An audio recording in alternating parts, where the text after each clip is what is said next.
Hello बच्चों, welcome to class. आपका platform में आपका स्वागत है। बिना देर के आज के क्लास को स्टार्ट करते हैं। तो आज का जो क्लास होगा वो डे 6 होने जा रहा है। और डे 6 में आपको बहुत चीज़ सीखने को मिलेगा। सारे लेक्चर में आपको सीखने को मिला। आप बोल रहे होंगे सारे लेक्चर में तो हमको सीखने के लिए मिला। जी, इसमें भी आपको सीखने के लिए मिलेगा। तो चलिए क्लास को स्टार्ट करते हैं। दोनों के लिए है, फर्स्ट सेमेस्टर सेकंड सेमेस्टर दोनों के लिए। अगर फर्स्ट सेमेस्टर आप हैं तो ग्रुप बी हो, और अगर आप सेकंड सेमेस्टर में हैं तो ग्रुप ए। ठीक है, दोनों को ये पढ़ना है। हिंदी इंग्लिश दोनों लैंग्वेज आपको हम यहाँ पे दे रहे हैं।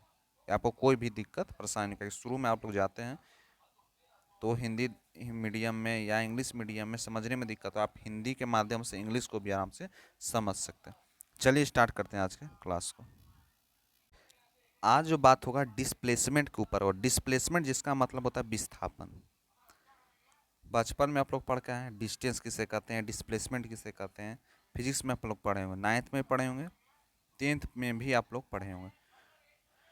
तो देखिए डिस्प्लेसमेंट होता क्या है। डिस्प्लेसमेंट का मतलब होता है कि जो रीजोनेंट फोर्स होता है, क्या होता है, जो एक रीजोनेंट फोर्स होता है वह डायरेक्टली प्रोपोर्शनल किसका होता है, डिस्प्लेसमेंट का, of the body from the mean position. यानी जो बॉडी मीन पोजीशन पे होता है उसका से जो डिस्प्लेसमेंट हो रहा है, जो डिस्टेंस बन रहा है, डायरेक्टली प्रोपोर्शनल होता है। यानी पुनर्स्थापन बल सीधे शरीर के विस्थापन के समानुपाती होता है। जो हमको बल लग रहा है वह सीधे शरीर के विस्थापन के समानुपाती होता है। यही डिस्प्लेसमेंट यानी विस्थापन कहलाता है। जैसे यह एक सर्कल देख रहे हैं, यहाँ भी एक सर्कल आपको देख रहे होंगे, लेकिन आपको पता नहीं चल रहा ये सर्कल होता क्या। ये कौन सा सर्कल यहाँ बना दे हमको पता ही नहीं चल रहा, सिर्फ बना दिए सर। देखिए सर्कल का यहाँ मतलब, यहाँ देखिए, अब आप समझिएगा। यहाँ सर्कल में एक जीरो है। एक आप लोग पढ़े होंगे मैथ में इस तरह से, इसको plus plus plus minus minus minus इस तरह से आपको ग्राफ बनाए होंगे। उसी ग्राफ के थ्रू ही हम यहाँ पर एक डायग्राम यहाँ पर बनाए, जिसमें यह सर्कल जो है, यह जो सर्कल है, ठीक है ना, यह जो सर्कल आपको दिख रही है, यह सर्कल में एक वाई एक्सिस है, एक वाई डैश एक्सिस है, एक एक्स एक्सिस है, एक एक्स डैश एक्सिस है, जिसमें एक जीरो जो है मेन पॉइंट दिया गया है। अगर हम पूरे ये वाला जो है, ये सब जितना जो गोला दिया हुआ इसको हटा दें तो एक सिंपल लाइन डायग्राम बन जाएगा। नहीं समझ आ रहा है, समझा देते हैं। यह गोला को हटा देंगे तो हमको इस तरह का डायग्राम बन के आएगा। इसमें यह Y axis, Y dash axis, यह बनेगा एक्स एक्सिस, यह बनेगा एक्स डैश एक्सिस। अब यह ग्राफ इस तरह से जाएगा, यहाँ ग्राफ इस तरह से जाएगा, यहाँ यहाँ बन गया, यह फाई बन गया। इस तरह से बनेगा, वही यहाँ पर हम बता रहे हैं आपको। अब यहाँ पर जो फाई है, यहाँ फाई नॉट है, फाई और फाई नॉट, ठीक है। इसमें यह ओमेगा टी है। पी जो एक पॉइंट दिया गया है और यहाँ से ए पॉइंट है, जिसमें जो फाई बराबर क्या होता है, इसको फेज कहते हैं। इस फेज, अब किसको कहते हैं, फेज का साइन कैसा होता है, फेज का साइन इस तरह से होता है, जब फेज का साइन होता है, ठीक है। तो फेज बराबर होता है omega T minus phase not, याद कर लीजिए। फेज बराबर होता है omega T minus phase not, है ना।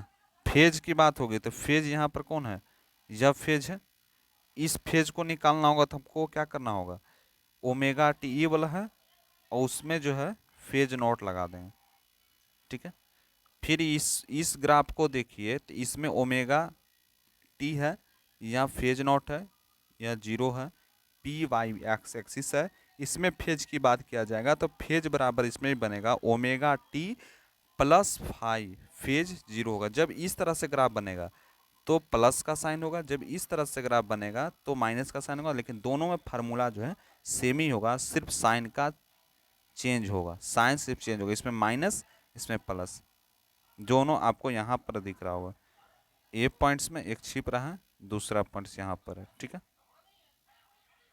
एम्पलीट्यूड, एम्पलीट्यूड का मतलब क्या होता है, एम्पलीट्यूड का मतलब होता है आयाम। आयाम क्या होता है, आयाम का मतलब यह होता है कि the maximum displacement of the particle from its mean position, अपने जो मीन पोजीशन, अपना जो पॉइंट्स है इसका, यहाँ से यहाँ तक की जो डिस्प्लेसमेंट होगी, यह जो डिस्प्लेसमेंट होगी, यही एम्पलीट्यूड कहलाती है। यहाँ से यहाँ तक की जो डिस्प्लेस, हम अगर सीधे चलें तो यह डिस्टेंस, लेकिन ऐसे ऊपर नीचे देखिए ग्राफ कैसा बनता है डिस्टेंस का। डिस्टेंस का मतलब होता है इस तरह से ग्राफ बनेगा। यह जो ग्राफ बनेगा ये डिस्प्लेसमेंट का बनेगा, और डिस्प्लेसमेंट डिस्टेंस का इस तरह से जैसे तैसे गए तो हम डिस्टेंस बना के गए। जैसे एरोप्लेन जब उड़ता है आसमान में तो एरोप्लेन किस तरह से ऐसे भागेगा, लेकिन गाड़ी चलाते हैं तो हम लोग इस गली में जाएंगे, इधर जाएंगे, उधर जाएंगे, इस तरह से बनाते हैं, एक डिस्प्लेसमेंट बन जाता है। तो इस समय की जो टाइम लगती है, जो मीन पोजीशन से जो मैंने किसी कण का उसी माध्यम स्थिति में अधिकतम विस्थापन होना है, ज़्यादा विस्थापन हो जाता है, यानी यहाँ से यहाँ तक की जो विस्थापन हो जाती है वही एम्पलीट्यूड कहलाता है। अब बात करते हैं पीरियोडिक मोशन यानी आवधिक गति क्या होती है। पीरियोडिक मोशन का मतलब यह होता है कि a motion that repeats itself after equal interval of time, यानी एक गति जो समय के समान अंतराल पे खुद ही दोहराती है। जैसे यहाँ पर हम क्या करें, एक बच्चा है, बच्चा सर्कुलर मोशन करे यानी यह घुमा रहा है। जैसे आप लोग गिट्टी बांध लेते तो गिट्टी बांध गोल गोल गोल गोल घुमाते थे, बचपन का याद आ रहा होगा, याद कीजिए बचपन को। इस तरह से आप घुमाते थे, जब घुमाते थे तो इसी स्थान पर यहाँ से स्टार्ट किए तो फिर जाके यहीं पर आ जाता था, यानी सर्कुलर होके यहीं पाता था। फिर सर्कुलर मोशन के जैसे यहाँ पर अर्थ है, यहाँ पर क्या सैटेलाइट है, सैटेलाइट जैसे अभी चंद्रयान 3 छूटा, आपका चंद्रयान 3 जो छूटा है तो वह क्या करेगा, पूरे अर्थ के चारों तरफ परिक्रमा करते हुए हर ऑर्बिट हर एक्सिस पर वह मूव करेगा, और मूव करते हुए अपना स्थान पर पहुंचेगा। तो यह जो अर्थ है, अर्थ के चारों तरफ जो सैटेलाइट घूम रही है तो वह भी एक सर्कुलर मोशन के अंतर्गत आती है। पीरियोडिक मोशन भी इसका एक बेहतरीन उदाहरण है, यानी यहाँ से यह स्टार्ट होगी, फिर यहाँ से स्टार्ट होगी, फिर अपने मीन पोजीशन पे आ जाती है। यह भी एक पीरियोडिक मोशन जो है यहाँ पर दिया हुआ है, और यहाँ पर पेंडुलम में यह चीज़ दिखा रहे हैं। फिर बात करते हैं स्प्रिंग में। जब स्प्रिंग को हम दूर खींचते हैं तो फिर अपने मेन पोजीशन पे यहाँ पर आकर लग जाती है। यह भी एक पीरियोडिक मोशन। पीरियोडिक मोशन का मतलब क्या हुआ, पीरियोडिक इतना सारे एग्जाम्पल की मदद से यह पता चला कि अपने जो इक्वल इंटरवल ऑफ टाइम में खुद से फिर आ जाए कुछ समय अंतराल के बाद, वही पीरियोडिक मोशन कहलाता है, यानी आवधिक गति कहलाती है। देखिए इसमें फिर बोलता है फ्रॉम फिगर, फिगर को देख के आपको समझना है। लेट डिस्प्लेसमेंट बराबर वाई दे दिया है, तो triangle A O N sine phi, phi का यहाँ पर ठीक से नहीं साइन पड़ गया है, ठीक है, तो फाई हम बताएं आपको किस तरह से, इस तरह से। तो साइन फाई बराबर वाई बाई आर है, तो आर साइन फाई बराबर वाई, तो क्या लिख सकते हैं, वाई बराबर आर साइन थीटा, तो भी बराबर W root under R square minus Y square हो जाएगा। ए बराबर माइनस ओमेगा स्क्वायर वाई बन के यहाँ पर आएगा, ठीक है। उसके बाद फिर as omega two is constant जो होगा तो a directly proportional to minus y होगा। सो मेंशन जो दिया है एन जो है एसएचएम है, यानी स्लीप रिंग, जिसको हम सरल आवर्त गति बोलते हैं, वह बता रहा है यहाँ पर। इसमें बोलता है कि from the relation it be noted that acceleration will be different at different location of N, N की जिस तरह से लोकेशन होगी उस तरह से वह डिफरेंट डिफरेंट लोकेशन में वह रिलेशन जो है बनाते जाएगा। स्पेशल कुछ केस है उसके बारे में जान लीजिए। स्पेशल केस में मीन पोजीशन वाई बराबर 0 होता है, एकदम स्पेशल है।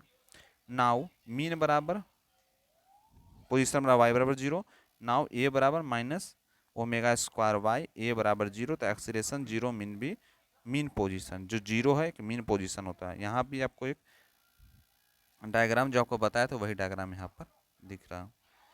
फिर बोलता है दूसरा पॉइंट, दूसरा पॉइंट जो है कि एट एक्सपेंड पोजीशन, अपने जो एक्सपेंड पोजीशन में वाई बराबर ओ वाई बराबर आर बराबर वाई ओ वाई डैश हो जाएगा, ठीक है। तो भी बराबर क्या बनेगा, omega root under R square minus Y square, फिर इस तरह से बनते हुए यह दोनों में मल्टीप्लाई होगा, तो मल्टीप्लाई होने के बाद 0 बनता है, यहाँ पर माइनस की क्रिया हो तो 0 बनेगा।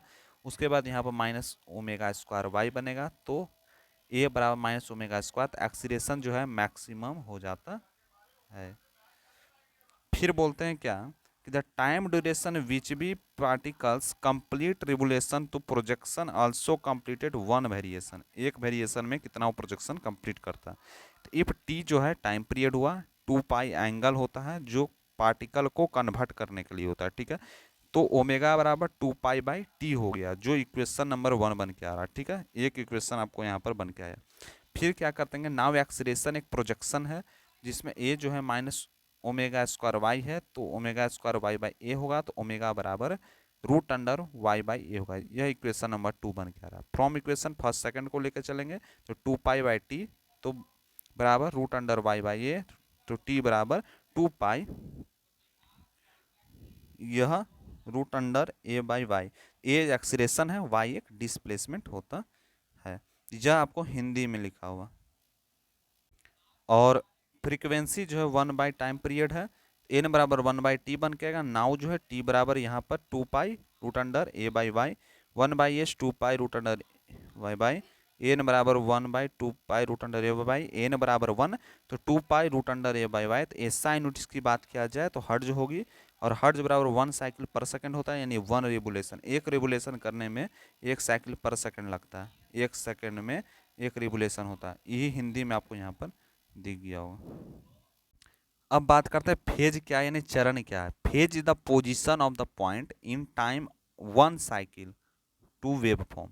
चरण एक तरंग का चक्र का एक समय में एक बिंदु है। समय में क्या है, बिंदु होता है, एक बिंदु है। ठीक है ना, जो स्थिति है, जैसे यहाँ से यहाँ तक, यहाँ से यहाँ तक फेज बन रहा है, इस तरह से फेज बन रहा है, फिर इधर से ऐसे फेज बन रहा है, यही चरण कहलाता है। फेज डिफरेंस का मतलब क्या होता है, फेज डिफरेंस का मतलब यह होता है कि it is the difference between the phase of two body, दो बॉडीज के बीच में जो फेज बन रहा है, यानी यहाँ यहाँ के बीच में, यह दोनों के बीच के जो डिफरेंस होता है, जो अंतर होता है, उसी को हम फेज डिफरेंस कहते हैं। यहाँ भी आपको एक शो करा, यह जो फेज बन रहा है, दो फेज है, दोनों फेज के बीच के अंतर को ही हम फेज डिफरेंस कहते हैं। फिर बोलते हैं कोहेरेंट वेव, यानी सुसंगत लहरें। सुसंगत लहरें होता क्या, सुसंगत लहरें का मतलब यह होता है कि when the coherent wave fall together reaching the crest and the some time they are said to be a phase, उसको हम क्या कहते हैं, फेज कहते हैं। जब सुसंगत तरंग के एक साथ गिरते हैं, एक ही समय में शिखा तक पहुंचते हैं, तो उन्हें चरण कहा जाता है। यानी यहाँ से उठे, फिर यहाँ से उठे, फिर यहाँ चल गए, फिर यहाँ से उठे, यह जो बन रहा है ना दो गो, यह दोनों, यानी यह दोनों बराबर है, यह दोनों ये बराबर है, यह दोनों बराबर है, यह दोनों बराबर, तो वही सुसंगत रूप से जो लहर चल रही है वही कोहेरेंट वेव कहलाती है। ठीक है, तो आज जो है का थॉट क्या है कि जीवन का केवल 10% भाग इस बात पर निर्भर करता है कि आपके साथ क्या होता है, और 90% तो इस पर निर्भर करता है कि आप कैसे प्रतिक्रिया देते हैं। यानी दो चीज़ पर निर्भर करता है, याद आपको रखना है कि 10% भाग जो आप किस तरह से बात किए वह होगा, और कोई दूसरे की बात सुनकर आप प्रक्रिया कितना दिए। अगर अच्छा प्रक्रिया आप देंगे तो आपका क्या होगा कि हाँ यह लड़का ठीक है, स्वभाव अच्छा। तो 90% उसी पर डिपेंड करता है, आपका नेचर क्या है, आपका स्वभाव क्या है, उसी पर वह निर्भर करता है। तो अपना जो है नेचर को सही रखिएगा, दूसरों के सामने अच्छा से व्यवहार कीजिएगा, यही थॉट में कहा गया है ना। तो आज जो है अप्लाइड फिजिक्स 2 का यूनिट नंबर 1 आपका फिनिश हो गया। हाँ, यूनिट नंबर 1 आपका एकदम कंप्लीट हो गया। अब यूनिट 2 को पढ़ेंगे, उसके पहले आपको जो है आईटी की वीडियो भी दी जाएगी, आईटी इनिशियल जो कहते हैं, जो आप लोग को पढ़ना है। ठीक है, तो मिलते हैं क्लास में। Thank you.